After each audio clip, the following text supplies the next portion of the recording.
guys, welcome back to The Bright Side. Macy here, the Bright Side Girl, and today we're going to be doing a gigantic spooky season book haul.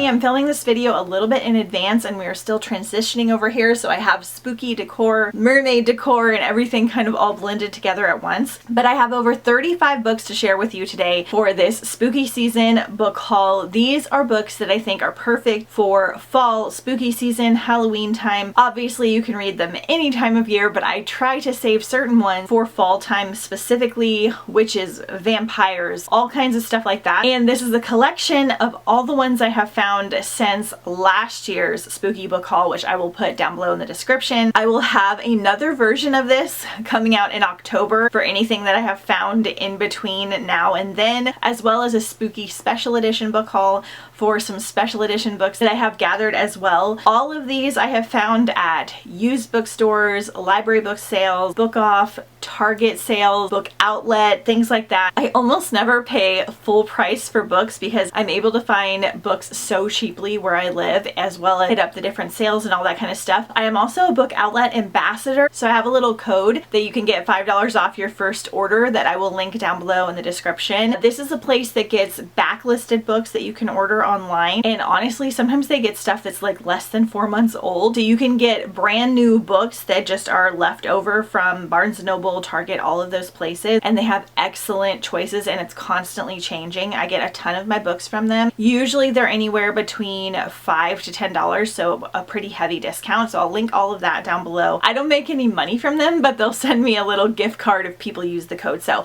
I would appreciate it if you go and check that out and find yourself some good book deals. I am also a Pango ambassador. I'll put the information for that down below as well, where you can get $5 off your first order. Pango is so cool because it's kind of like eBay for books, and it's a place where you can go get gently used books from like book lovers, and I have found a lot of special editions on there, a lot of books that I couldn't find out while book hunting, and literally you can find books anywhere from like $2 to $40 depending on what you're looking for. I've gotten special editions for like around $10. They're all individual sellers, so you can browse their little shop. Sometimes they'll send like stickers and bookmarks. It's like a really nice place to get books because whatever the listing says is usually correct. I haven't come up with any surprises. I'll put the link for Bookoutlet and all the information for that down below. Okay, so I have no organization for this. There's just a bunch of spooky books that we're going to be talking about. Some are just like fall, Halloween, witchy, all that kind of good stuff. A lot of these will be good for your Not So Scaryathon TBR, which is my fall readathon starting September 15th, so make sure to go check out that announcement video. We're reading not so spooky books, and a lot of these will work really good for the reading challenges. I'm not going to go too deep into the synopsis of all of these because it's going to just take forever, but I'll try to give you the general consensus. Alright, so The Ex-Hex by Erin Sterling. I have quite a few of these like contemporary rom-com fall season books. I do not know the spice levels on them because sometimes these cute looking book covers are extremely spicy and steamy, which is not personally my favorite, but I've picked up a lot of them for like between $1 to $5 at different bookstores and library book sales, so if I can find them that way then I'll go ahead and check them out. I've heard good things about this one. This one might be the second in the series, I'm not sure. I know there's like a duology and I've heard good things. So No One Leaves the Castle by Christopher Healy. This is a middle grade novel. We're following a bounty hunter who's looking for a priceless artifact, and it just looks so fun. The Second Death of Eddie and Violet Bond by Amanda Glaze. So this is a YA novel. It's got ghosts in it. I've heard really good things about this one. It has, oh my gosh, look at this. I haven't seen this. The Herbs of Death, a medium's guide to interacting with spirit. Lavender opens the veil of death and calms surrounding spirits. Hellebore finds the free will of the spirit.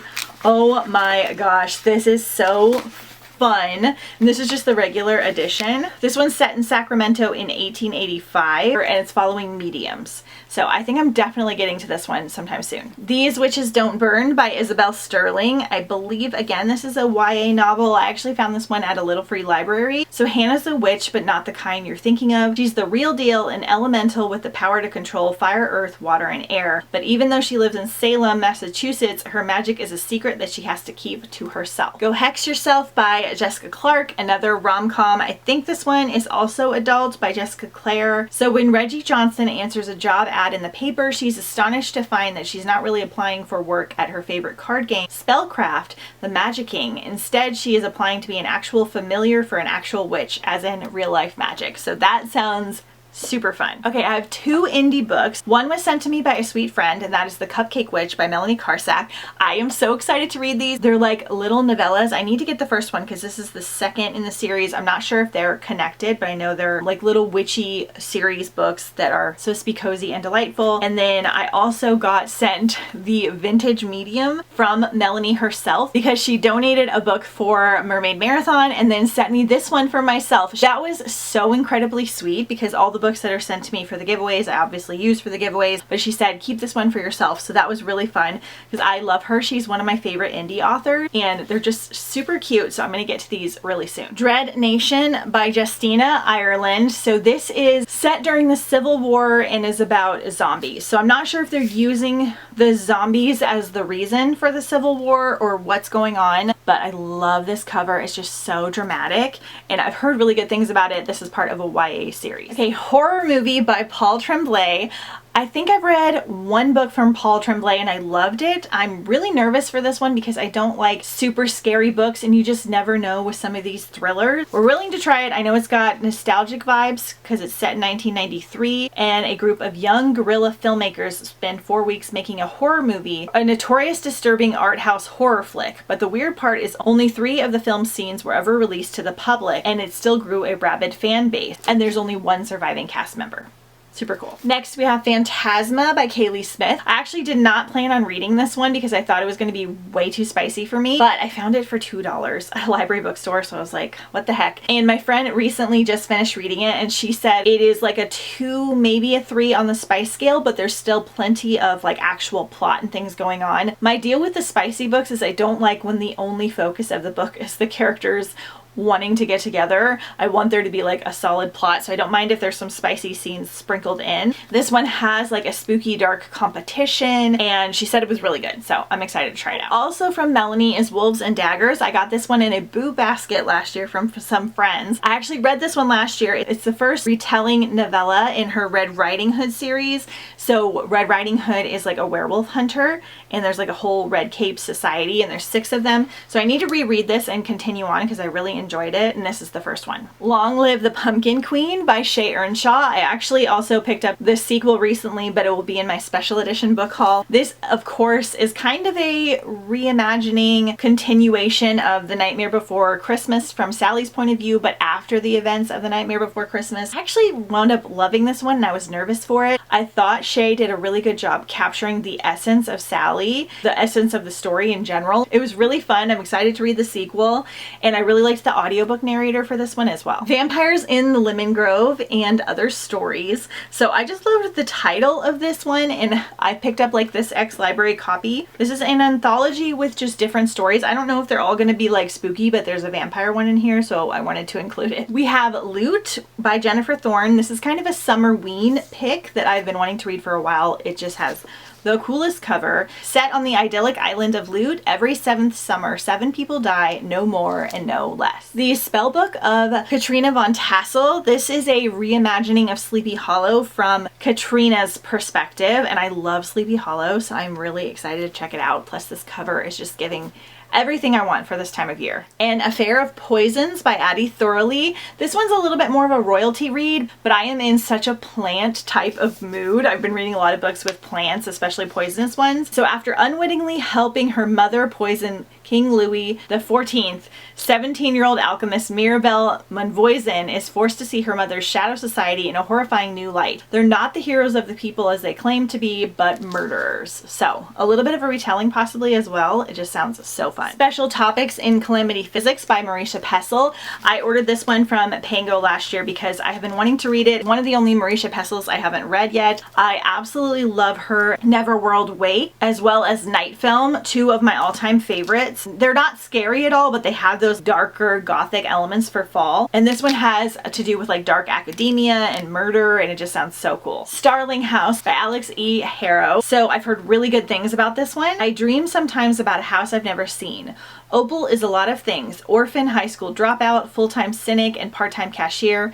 But above all, she's determined to find a better life for her younger brother Jasper, one that gets him out of Eden, Kentucky, a town remarkable for only two things: bad luck and E. Starling, the reclusive 19th century author of The Underland who disappeared over 100 years ago. Super fun. Richard Osman, The Last Devil to Die. I've been slowly collecting this series. This is part of the Thursday Murder Club series, where a bunch of senior citizens have a book club and murder people, I think, or solve murders. And the movie just recently came out, so I need to read the first one so I can watch it. Let me know if you guys like this series. Another murder mystery, The Golden Spoon by Jess Maxwell. I still haven't read this one.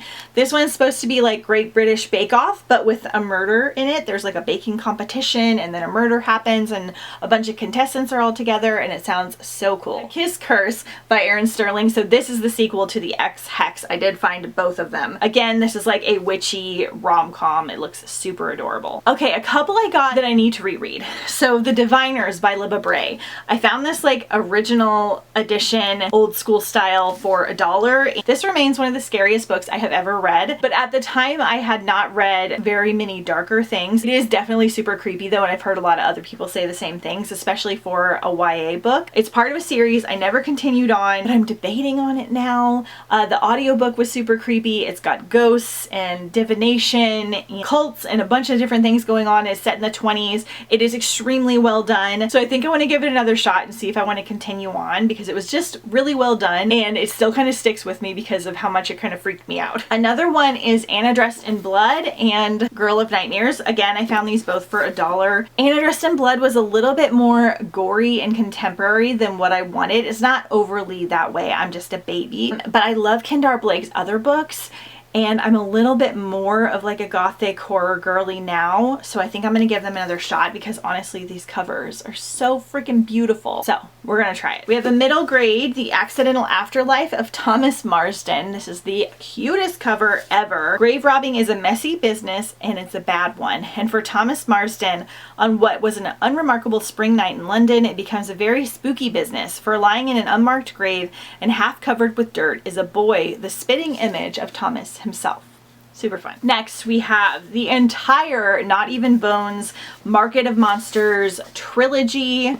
I completed this entire series finally after starting it last year. This is a little bit of like Monsters meets Dexter. We have our main character Nita, who works for her mother, and she dissects bodies of monsters in this world. There are all these different kinds of human-like monsters, and their bones and organs and different things are worth money because they can do different things for the body, or they can be used in different ways. Her mother brings her these monster bodies, she dissects them, and then they sell them on this like black market. She's never questioned this until her mother brings her a live boy and wants her to dissect him live, and then things kind of go haywire.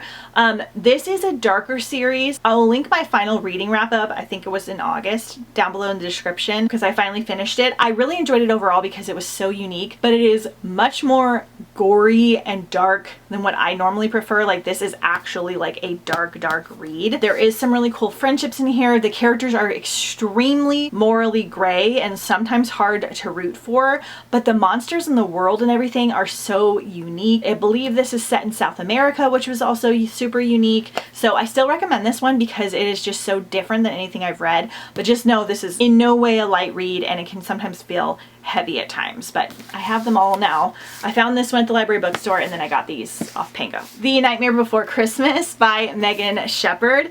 So this is just a little book version of the movie. I'm not entirely sure, but I think I'm going to read this one for my upcoming readathon because it's so short, and I just love Nightmare Before Christmas. I love Megan Shepherd, so we're going to check it out. The Afterlife of Mal Cadera. It just has the cutest Dia de los Muertos type cover. Mal's life is over, but her afterlife is just beginning. Mal is a former rock star, retired wild child, and excommunicated black sheep of her Catholic family, but she's dead. Not that she cares. She only feels bad that her younger sister has been left to pick up the pieces Mal left behind. While her fellow ghosts party their afterlife away at an abandoned mansion they call the Haunt, Mal is determined to make contact with her sister from beyond the grave. Super cute. Spring Harvest by Rectalk Ross. So this is an author that I have been reading arcs for over the last couple years. I really enjoyed it. This is the one she sent me last year to read, and this is so unique. It's set in the springtime, so not a fall read. However, there are vampires. So it has like a Coachella vibe to it, but then vampires come up, ruin the event. It's super unique. It's set in this town, famous for growing garlic. So it's just a really fun read. This one is a little bit more of like a true like slasher, kind of 90s slasher film rom-com style. So a little bit more gory, but still kind of lighthearted. It has a romance in here, and I had a good time with it. Episode 13 by Craig DeLuey. I read this one last year because I really liked the premise, and it also has a bunch of mixed media in it, and I'm really wanting to do a video on mixed media. It's got like pictures, and then it's told through like chat dialogues and interviews and texts and different things like that. The audio for this one is incredible because we have a full cast narration. I really liked the experience of reading this because it was just really captivating, especially on audio with what was happening. Basically, we're following this paranormal group. They do this TV show for like ghost hunting, but obviously it's fake. But then there's things that happen that make them think that it's not fake while they're filming this new episode, and they have to go and like research it with some other people. And it's got this whole like filming aspect to it, and you're trying to uncover whether they're being pranked or whether there's actually ghosts and different things happening. So it's lightly spooky. I wouldn't say it's overly spooky. I did kind of enjoy the ending because it was super weird, but it was a little slow in the middle. But I think because it's so unique, it's still one that I would recommend. The Dead Girls Society by Michelle Cries, the author of Hexed, which I did not love Hexed, so we'll see how this one goes. Fail the dare and you'll be eliminated. Tell anyone about the game and you'll be punished. Cheat in the game and you'll be punished. Refuse to play the game. We think you know what happens. So it's got like a dark academia, high society, dangerous element to it. Then I have 4 Veronica Speedwell books. My goal was to try and finish this series this year, but I'm so behind on my giant buddy read, but I'm having a great time with it. So I think I got all of these on Bookoutlet when they were having sales. So this is not the order because it's a 9-book series, but I'm just grabbing them as they pop up. We have A Sinister Revenge, An Unexpected Peril, and An Impossible Imposter. So these are set in the Victorian era and they are murder mysteries. We're following Veronica, who studies and hunts butterflies, and Stoker, who she winds up teaming up with, and he like studies animals. They're both academically very smart, and then these murders keep happening around them and they have to solve them while they slowly fall in love. It is so charming and lovely. If you like Emily Wilde without the magic and those like gothic Victorian elements, like it's just so smart and cute and just such fun, easy reads, and I'm having a great time with them. The Only Purple House in Town by Anne Aguirre. I read this one 2 years ago. I loved it. It's a cozy read for fall. We're following Iris. I believe she is either a witch or a vampire, and she is kind of the black sheep of her family, and she decides to open this bed and breakfast when her aunt leaves her some money, and she winds up having a hard time with it, and then a bunch of paranormal people team up to help her run it and live there, and they form this like cozy family, and they're very low stakes, but it's really fun. There's a cute little romance, and I just really adored it. Never a Hero from Vanessa Lynn. This is part of the Only Monsters trilogy, which I really want to get to this fall. Basically a trilogy about a family of monsters, and I think they run into monster hunters or something. I could be wrong. I know there's a romance. I've heard really great things about it, and I want to check out the full trilogy. What We Devour by Lindsay Miller. If you can't tame your demons, set them free. My friend actually sent me this one. So Lauren has the power of the banished gods, the noble and the vile inside her. She has hidden her entire life both from the world and from her past. She's content to spend her days as an undertaker in a small town, marry her best friend Julian, and live an unfulfilling life as long as no one uncovers the true nature of her power. But there is a bloodthirsty crown prince, and he comes to arrest her father. He immediately recognizes her for what she is, and so she makes a deal. A fair trial for her betrothed father in exchange for her service to the crown. Sounds super fun. Belle Morte by Belle Higgins. This is Belle Morte book 1. I believe this is a vampire fantasy start of a series. I couldn't deny that Edmund had his effect on me, but he was still a vampire, and he still represented everything I hated about their world. Maybe some weird attraction for him was brewing, but I was determined to fight it. All right, that is everything for now. Hopefully this video is not too long. Let me know if any of these are going on your Not So Scaryathon TBR or your fall TBR. Make sure you're following me on Instagram at The Brightside Girl if you haven't already. I do so much fun fall content over there as well. Don't forget to check out all the links and codes for where to find cheap books. And yeah, I will see you guys next time on The Bright Side.